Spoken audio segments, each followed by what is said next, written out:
Welcome to another deep dive, and folks, this time we're going all the way back to ancient Athens. Yeah, picture this. The bustling house of a wealthy Athenian, Callias. Okay. It's packed with some of the brightest minds of the day.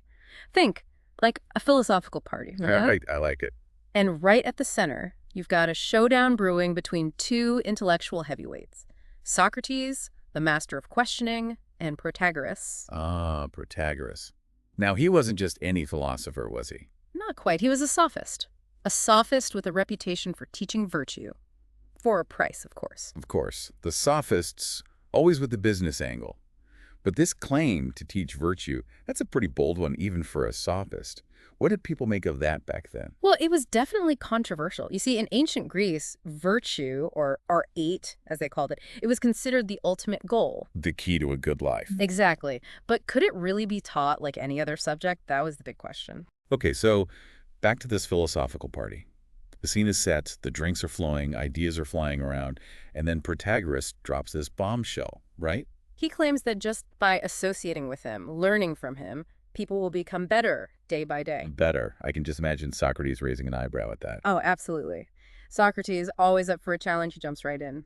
Better in what way? He asks. What exactly are you promising to teach? You know, it's funny because today we still see this idea that just being around certain people, gurus, self-help experts, that it'll somehow rub off on you. It's a very human idea, isn't it? The desire to absorb wisdom through osmosis.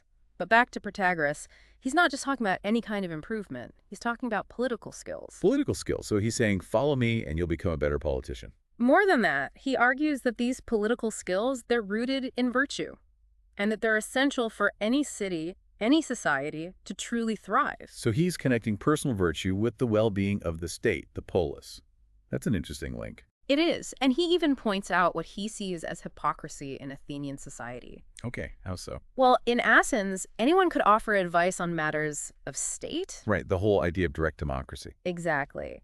But no one openly claimed to be able to teach it. It's like everyone assumed they knew what virtue was, but no one could really explain where they learned it. So it's this unspoken assumption, this shared knowledge that maybe wasn't so shared after all. And Socrates, I bet he sees right through this. Oh, he does. He hits Protagoras with this question. If virtue is so important and everyone agrees it can be taught, then where are all the teachers? Yeah, good point. You'd think there would be a whole industry, schools devoted to teaching virtue, the Athenian equivalent of, I don't know, Harvard for ethics. It's a question that gets to the heart of the matter. And Protagoras, he's got a very creative answer up his sleeve. He tells a myth. A myth. Okay, this I gotta hear. A myth about the origins of virtue, no less. Lay it on me. So, according to Protagoras, Prometheus, you know the guy who stole fire from the gods? Yeah, the ultimate rebel. Well, he also stole practical skills for humans, but Zeus, feeling a bit generous, sent Hermes to distribute justice and reverence to all people. So everyone got a little starter pack of virtue. Nice. Exactly. What Protagoras is saying here is that this capacity for virtue, it's not something exclusive, reserved for a few. It's inherent in all humans. Built in, part of our nature. I see where he's going with this. But Socrates, I bet he has a counter-argument brewing. Oh, he does. He comes back with this really interesting paradox, what we might call the good son paradox. Okay, the good son paradox. I'm intrigued. So Socrates asks, if good men can teach their sons all sorts of subjects, like math or music, why not virtue? Yeah, it's the most important thing, right? You'd think that would be top of the list. Well, Protagoras, he counters with a thought experiment. Imagine a world where everyone openly taught flute playing. Okay, I'm following. Would good flute players automatically have sons who also become virtuosos? Ah, I see. So he's drawing a parallel between musical talent and virtue. Even with the best teacher, you still need some natural aptitude, some spark. Precisely. Protagoras is saying that virtue, like any skill, it takes more than just teaching. You need a combination of instruction and natural inclination. But then the conversation takes a little detour. They start analyzing a poem. A poem? Wait, who's writing poetry now? It's by Simonides, another big name in those days. Okay, Simonides. I know the name, but remind me, what was he known for? Well, he was a Pruitt, of course, but also a wise man, known for his sayings about life and virtue. And they're analyzing his poetry at this party. That's so Athenian, isn't it? Totally. But here's the kicker. They get completely hung up on one single word, Hard. Hard. What's so hard about hard? Well, the line in the poem says, hard is it to become good, and they start debating what Simonides really meant by that. So it's not just a casual poetry reading. It's like they're dissecting lyrics, looking for hidden meanings. Exactly. And they even pull in another guy, Protagoras, another intellectual heavyweight who just happens to be there. Wait, who's Protagoras? Was he another sophist? Kind of. He was known for his expertise in language, the meanings of words. Like, he could distinguish between seemingly similar terms and explain the subtle differences. So they've got this expert in semantics dissecting a single word in a poem about virtue. This party just keeps getting better and It better. does. And Protagoras, he makes this interesting point. He says that Simonides is playing with the difference between being good and becoming good. Oh, that's interesting. So it's not just about achieving virtue. It's about the ongoing effort to stay good. Right. And Protagoras says this allows Simonides to contradict another wise guy, Pittacus. Pittacus, who was that again? He was one of the 7 sages of Greece, known for his wisdom and pithy sayings, and he famously said, hard is it to be good. Ah, so Simonides is tweaking that famous saying, shifting the focus to the process of becoming good. Exactly. But Socrates, ever the contrarian, he steps in with his own interpretation of the poem. Of course he does. He can't resist a good debate. So what's his take? He argues that hard doesn't imply evil, as Protagoras suggested, but rather the inherent difficulty of achieving and maintaining virtue. So it's not about being bad. It's about the struggle to be good. Exactly. And this is where he brings in, of all things, the Spartans. Spartans. What do Spartans have to do with poetry and virtue? Well, Socrates argues that the Spartans, despite their reputation for military prowess, were also deeply philosophical. But they kept it quiet, almost like a secret society. Stealth philosophers in warrior garb. I like it. He says they preferred short, memorable sayings for their philosophical discussions. Maybe they were afraid that if their methods got out, it would diminish their strategic advantage. So deep thoughts hidden behind those stoic Spartan faces. But what's the connection back to the poem? Well, Socrates suggests that Simonides was challenging Pittacus's claim about the difficulty of being good. He even says that Simonides structured his entire poem as a subtle refutation of Pittacus. Wow, that's some serious literary analysis going down at this party. So what was Simonides ultimately trying to say about virtue? Socrates gets to the heart of it. He argues that Simonides believed that becoming good, it's tough, but it's possible, at least for a time. Okay, so becoming good is achievable, but... But staying good consistently, like Pittacus said, that's impossible for humans. Only the gods can manage that. Only the gods. That's a pretty humbling thought. And it leads Socrates to another provocative statement. Huh? No human being intentionally chooses to do evil. Hold on. No one chooses to do evil. Are they saying we have no free will? Not exactly. Socrates' point is that everyone who does evil does so against their will. Against their will. They're acting out of ignorance, misjudgment, or being overwhelmed by something beyond their control. So it's not deliberate wickedness. It's more like a failure of understanding, a lack of knowledge. Right. And this sets the stage for a deeper dive into the relationship between knowledge and action. Do we always do what we know to be right? Or do our emotions, desires, fears sometimes overpower our better judgment? That's the million-dollar question, isn't it? The age-old battle between reason and passion. I can't wait to see how they tackle that one. This constant struggle, isn't it, between what we know we should do and what we actually end up doing.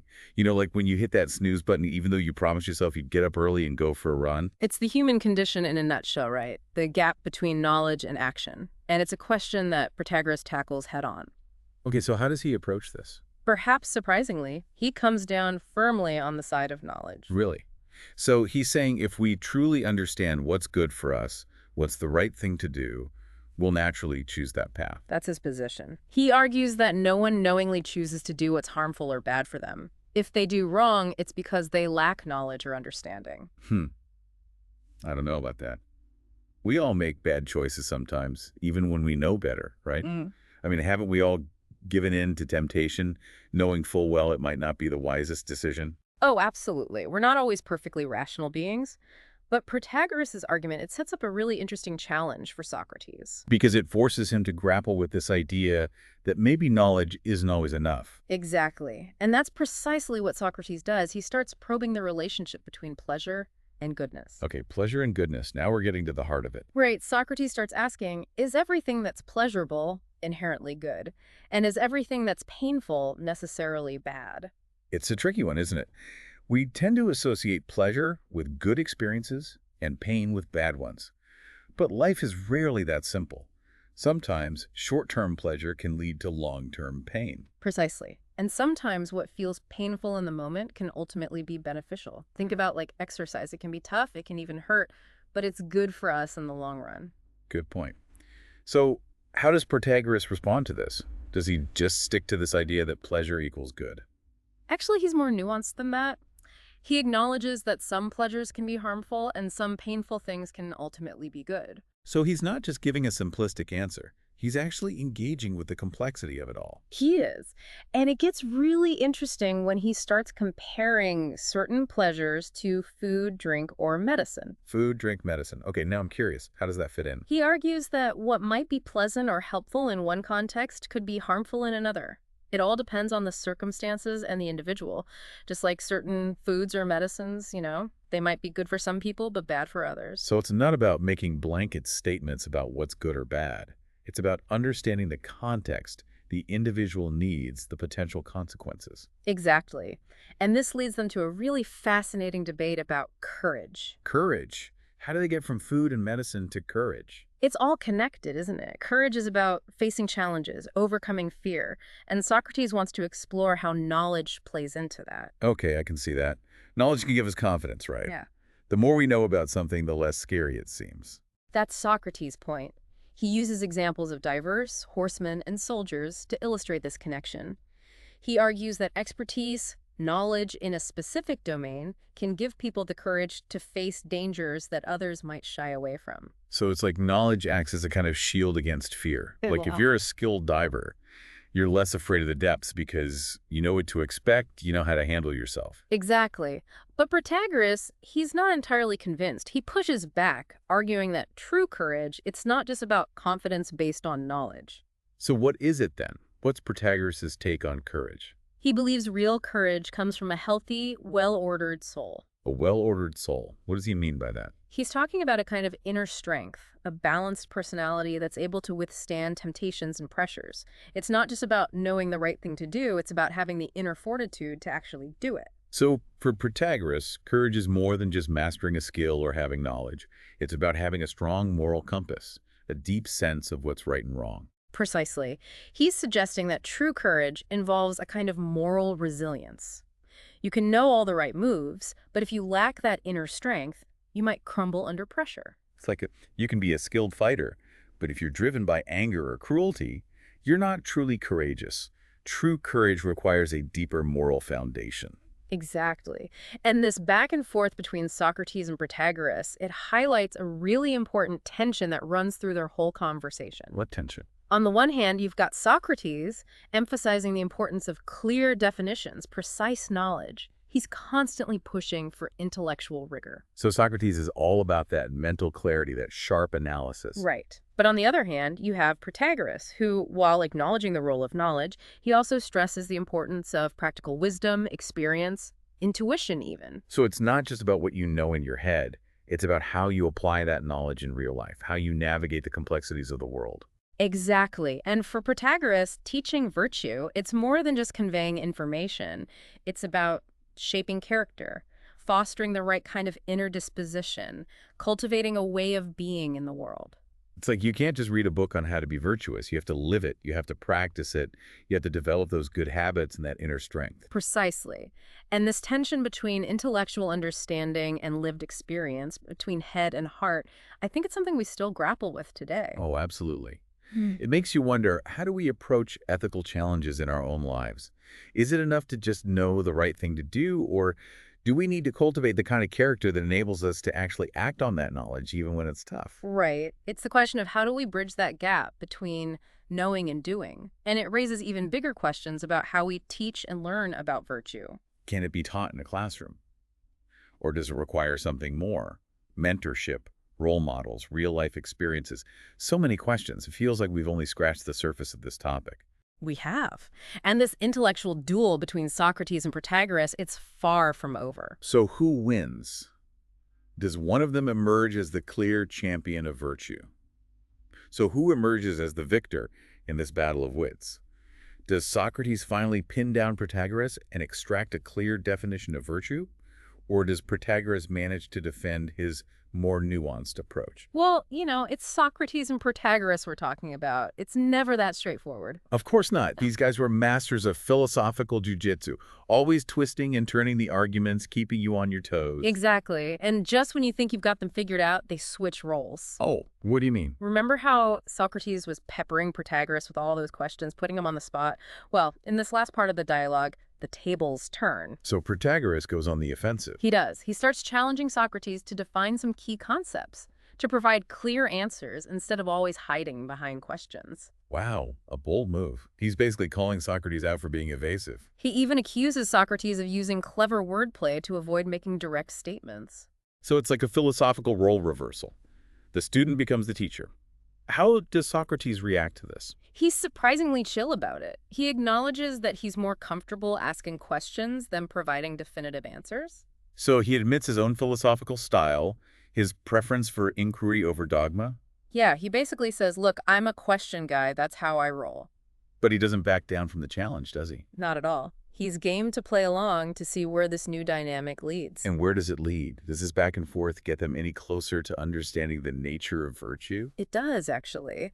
As the conversation unfolds, Socrates starts to develop this really fascinating argument about the interconnectedness of the virtues. The interconnectedness of the virtues. Okay, unpack that for me. He's basically saying that qualities like justice, temperance, courage, wisdom, they're not separate, isolated traits. They're all part of a unified whole. So it's like they're all intertwined, woven together. You can't have one without the others. That's his argument. He even goes so far as to say that if you genuinely possess one virtue, you must possess all of them. Really? So you can't be truly courageous, for example, without also being wise, just, and temperate. That's what Socrates is proposing, and it directly contradicts Protagoras' earlier claim that individuals can have some virtues without having others. It's getting deep. Mm-hmm. So what's the implication here? What's Socrates ultimately trying to say about virtue? I think he's challenging us to think about virtue in a more holistic way, not as a collection of individual traits, but as an integrated, interconnected way of being. It's like we often talk about virtues in isolation, right? We admire someone's courage or their honesty, but Socrates is saying, hey, maybe we need to look at the bigger picture, at the whole person. And this idea of the unity of the virtues, it's something that philosophers have been debating for centuries. It makes you wonder, can you really make genuine moral progress if you're only focusing on one virtue at a time? Or do you need to cultivate all of them simultaneously? Exactly. It raises some huge questions about human character and how we approach ethical development. But, as we wrap up this deep dive into this incredible dialogue, I think the most important takeaway isn't about finding definitive answers. So it's not about who wins the argument. No, it's about the process itself. The journey of inquiry, the back and forth, the wrestling with these complex ideas, that's where the real value lies. It's a reminder that philosophy isn't just about finding the right answers. It's about asking the right questions. It's about challenging our assumptions, pushing ourselves to think more deeply about what it means to live a good life. And even though this dialogue took place thousands of years ago, I think the questions Socrates and Protagoras raise are still incredibly relevant today. They are. They make us think about our own values, our own struggles with virtue, how we try to teach and learn about ethics in our modern world. Exactly. And, I can't help but wonder, if Protagoras were around today, how would he approach these challenges? What would his modern-day sophistry look like? Would he be running an online course on virtue? A self-help guru with a huge social media following? Maybe even a podcast host? Who knows? But one thing's for sure, he'd be engaged in the big questions, the timeless debates about how we should live our lives. And that's what we've tried to do in this deep dive, to bring those ancient conversations to life and to see how they might still speak to us today. It's been an incredible journey, a philosophical adventure back to the heart of ancient Athens. And we want to hear from you, listeners. What are your thoughts on this dialogue? How do you think Socrates and Protagoras would navigate the ethical complexities of our modern world? Let us know. Thanks for joining us.